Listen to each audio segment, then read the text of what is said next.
So, hello guys. Welcome back again sa aking YouTube channel, which is Chinita. So it's been 1 year or 2 years. 2 years na yung nakalipas simula nung nag-last upload ako sa aking YouTube channel. And uh, the reason kung bakit ako nahinto is una, nagbuntis nga po ako. Ayun, nahinto yung aking mga travel. Tapos, hindi ko nga alam na nagbuntis na ako noon. So, nagpa-check up na lang po ako ay medyo maselan niya yung aking pagbuntis. So, nahinto sa pag-vlog. Ulit-ulit tayo. Sorry, medyo kinakabahan ako ulit. So, first time ulit gagawin magpo-post ulit tayo sa aking YouTube channel, which is bubuhayin ko na ulit ang aking YouTube channel. And kung di pa po kayo nakasubscribe, please to subscribe Chinita TV. sariling vlog, YouTube channel, di ko na may matandaan. Ayan. Ito nga sa last upload ko, kung yun kakamali, is yung kasama ko pa ang mga ambassadors, and kasama si Sir Rosita yung sa Unity Ride. Wait lang, i-recall ko lang parang yun yung parang last travel vlog ko, pero ang last yata na upload ko is yung naggawa ako ng damit ni Ranga. Yung kasalukuyan is buntis na ako nun. And eto, so yun ang aking topic sa video na ito. Sa video. Ang aking topic sa ang galakate. Na yun. Ang aking topic is nagpa-practice po ulit ako mag-motor. Bakit? Ano kasi nga 2 years na nakalipas, hindi na ako nagmamotor.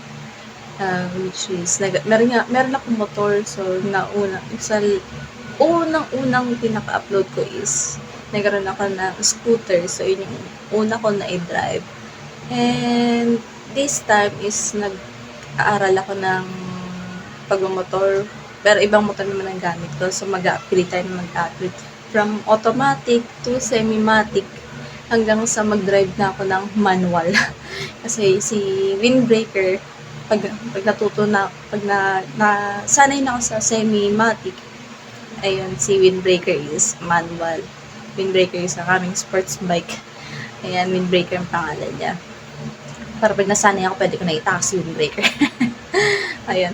So, eto na, share ko lang sa first day ng gamit ko kay, sa dating motor namin, yung kulay red, which is pinenta lang kasi namin. So, nandito lang yung motor na color red kasi nga nilakad lang yung papel for registration bago isoli sa second owner. Ayan. So, for the 1 week na nandito yung pula, and parang 4 times na po ako nakapag-practice. So, sa 4 days na practice ko ngayon is may progress naman. So, sa una is nahirapan ako sa kanyang primera. So, ang tinuro muna sa akin is puro primera sa tansya ng pag-rev or revolution. Yan ng silinyador. Hindi ko lang tama yung term ko, pero sabihin natin pagbomba. Pagbomba. Basta yan, pag ng silinyador, pagpihit ang silinyador using ng primera, yan, medyo gigewang-gewang talaga, napakahirap mag-drive ng semi-automatic, which is nag-drive. Nasubukan ko naman na dati yung mga Honda na semi-automatic din, pero that time nagda-drive ko yun with sidecar kasi ako na sa sideline din ako, nagtitinda din ako dati ng siomai. Kaya ayun, so ito is wala ng sidecar, kaya medyo nakakapanibago talaga ulit. And ayun, napakahirap sa day 1. So nakababa yung paa ko. Tapos kailangan nakapatong ko siya sa sa apakan. Bukod sa apakan, sa footrest, sa pagpalit ng ng mga gear. Yan, kasi iba yung setup nung kanya. Parang 4 up, 1 down yata. Basta yun, ganun. And, ayun. So, sa day 1, hirap na hirap talaga ako. Ang bigat pa sa kamay. Pero,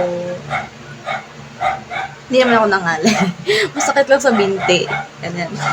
So, yun ang aking first sa day 1 and sa day 2, which is Primera pa din. Primera balance. And,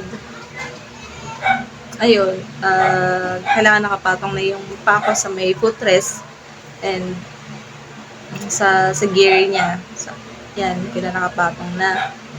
And day 3, so sa day 3 ko is parang ganun din.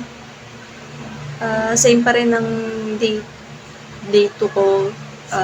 Kailangan balance pa rin sa primera, pero dahil medyo nakakaya ko na siyang bitin, na ipapatong ko na yung paa ko, so pinadagdagan na ako ng second gears, which is secondary.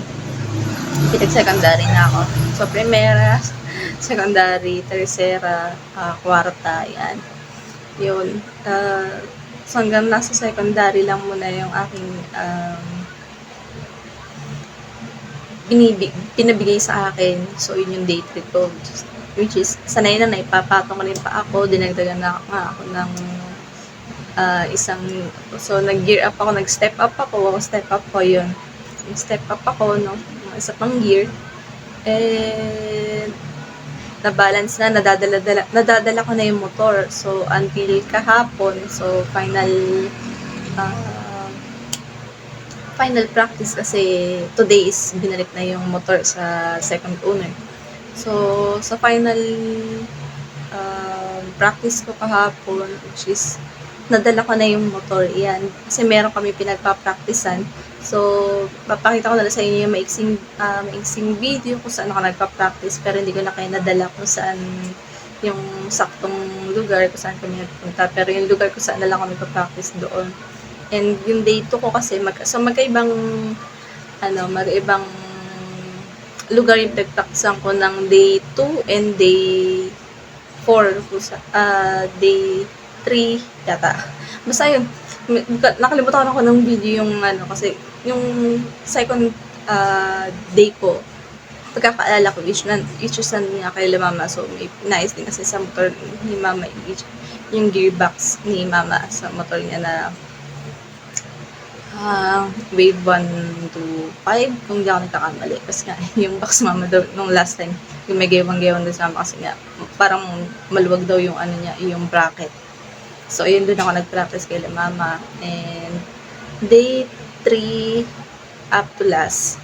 So, ayun, papakita ko na lang yung place. Saan ako nag-practice. Pero wala kasi akong video kahapon na nabitbit ko na totally nabitbit. I mean, na-drive ko na siya ng smooth. Ayan. Pero ang training na ginawa ko kahapon is kailangan ma-balance ko siya nang hindi gigewang-gewang yung motor. So, dahil kailangan pa siyang magamay na kasi 'di ba ang daan natin is merong dalawang radio, which is palabas and pabalik tapos ganyan, basta yung daanan. So from 2-way, kailangan ko siya mahati into 3 into 4 hanggang sa masanay ako na masikip na ng pasikip yung palsada na gagawin ko. So hindi ko talaga pipil ko siyang gawin, pero yung may gaywang talaga. So ang practice ko is 5 to 6, which is 1 hour lang naman dahil nga napakainit pagka umalis kami dito ng almost 4:30, medyo masikat pa yung araw. And pero sa place naman na pinag-practicean ko, hindi naman ganun kainit. And hanggang alas 6 lang kasi si baby, si Rimuro nga, ayun, hindi siya pwedeng gano'n na sobrang gabihin doon sa place din kasi medyo delikado and dinadaan namin is shortcut lang doon sa place na kung saan ako nag-practice para may kadiliman doon sa lugar na yun pagka So, yun lang, yun yung update ko and again, kung hindi pa po kayo nakasubscribe sa aking YouTube channel, please do subscribe. Chinita Out TV. Yan, umpisan ko na po ulit ang pagbuhay sa aking YouTube channel. Sana po patuloy pa rin po supportahan kahit na napakatagal ko na po naging inactive. Ayan. So, mag-update pa rin po ako sa aking Facebook page. Bubuksan ko na rin po ang aking Facebook page para saan magiging updated na po tayo ulit. Ayan, same na aking YouTube channel which is Chinita Out TV. And hanggang sa muli. Bye!